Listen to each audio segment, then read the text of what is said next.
April 26, 2022 bulletin. Risk off at the 24-hour change. The VIX is still quite high, but we might break below the yearly pivot. So if we do, that could be quite bullish. Keep an eye on VIX at 26.5. Big picture with risk on, but the 24-hour change is like cracking the big picture. If it continues, then it might crumble, and then we'll be risk off at the big picture. But -5 SSI, that indicates for every one person long on indices, there's 5 people trying to short. So it's still biased to upside, but if it continues, then then it could be quite bearish, to be honest with you. We need to keep an eye on this 24-hour change over time. So come back tomorrow and check that. Bit of strength on Aussie and Kiwi, and also you note the H4 is quite undecided. There's nothing really protruding so much. Like for example, the dollar is really sticking out on the weekly, but however on the H4 it's fairly even-ish. Aussie is sticking out quite a bit on the small time frames, and Kiwi as well. We should see pound strength and CAD strength and Swiss weakness. Everything else is a little bit undecided. It's still quite early, and this is subject to change because this updates every 15 minutes. So whether or not they're going to hold on to that bias, time will tell. So euro pound is the greatest buy according to FXCM clients, and oil is the greatest sell.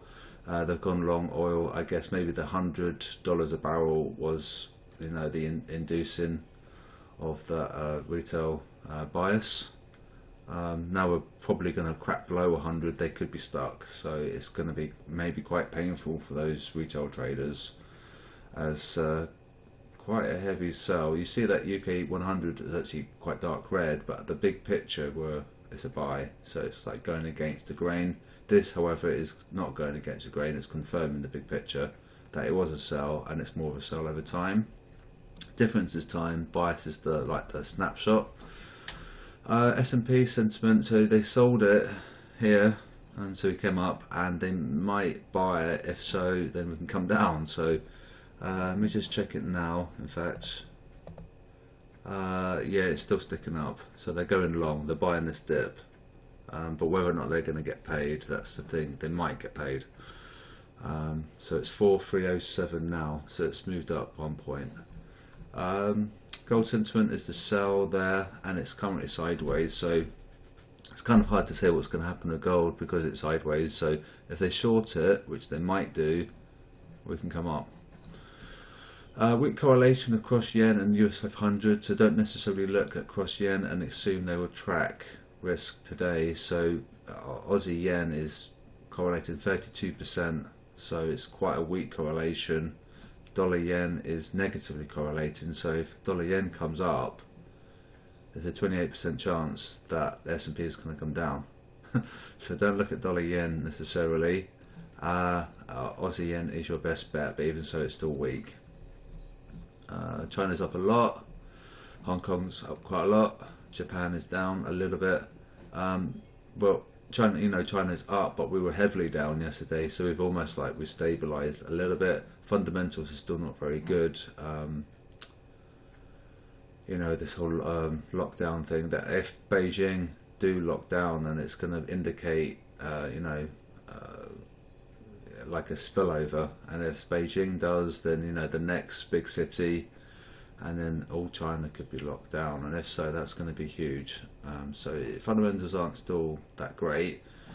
Whether or not this is just like a dead cat bounce, I'm not sure, or it could be a legit bounce. This is the thing that's worrying me, is that we've got the 5 and the 10 inversion, and also we don't really want to be sticking our heads above the trend line here, this curve. This hasn't, and this hasn't. So these two a little bit out of bonk, and the 5 and the 10 are inverted. So it's a little bit of a concern. We want them down a little bit, and we want that maybe to stay where it is. And like I said yesterday, if this falls, the 10-year, then it's going to help a UJ short bias and potentially long gold, potentially. So keep an eye on that 10-year, and ideally you want the, this 2 and the 5 to come down a bit as well. SLC update. So the largest stop loss cluster is Euro USD. The location is above at 109.50 and size is 4.61. No, Aussie USD is large above 2. So the dark reds. So there's liquidity up here in stops at 72.71 at 109.50. We could come up and get those stops, and we might come down. And don't forget, we need red and red to match, and green to match. See how there's, you know, they're not matching. That's not matching. Euro yen isn't. Dollar CAD isn't. Dollar Swiss isn't. The only one that does agree is dollar yen being the buy. Green. So there's a big mismatch. Oh, and gold as well being a sell. So everything else is a bit mixed at the dynamic and static level. So yeah, bubbles, Swiss is strongest and Aussie is weakest, but because the bubble is large, we should probably see a little reversal there. We should see small bubbles up here and large bubbles down there. The Aussie bubble is way too big, so that probably can move. And don't forget, this is your weekly bubble as well. And we were up a crazy amount yesterday. We were up 180 pips, but of course, you know, risk reversed, and we had that turnaround Tuesday, as Marco suggested would occur. As a result, the cross yen rebounded. You know, pound yen was up a ridiculous amounts, but we only managed to close at 4 pips. But we were up like hundreds of pips on that particular pair. So the key is to have an idea of the target. For example, if you made X amount of pips, or you know, you satisfied your reward for what you're prepared to risk, then you can exit or scale out the position, take partial profit. So if you're up like 150 pips and then it reversed back to your break even, then you know, it's kind of like, you know, you should probably have like a target ideally. Unfortunately, the signals aren't that clever to say take profit now, you know, or move your stop loss here. You have to use a little bit of common sense. You know, you wouldn't want 180 pip profit to go to 0. So you need to be a little bit vigilant as well.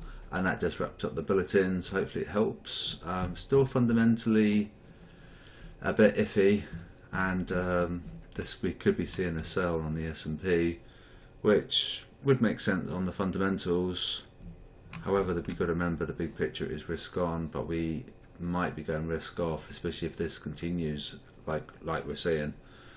And it only take like 3-4 days, and then we could be risk off at the big picture. So stay tuned and trade safely, and I'll speak to you soon.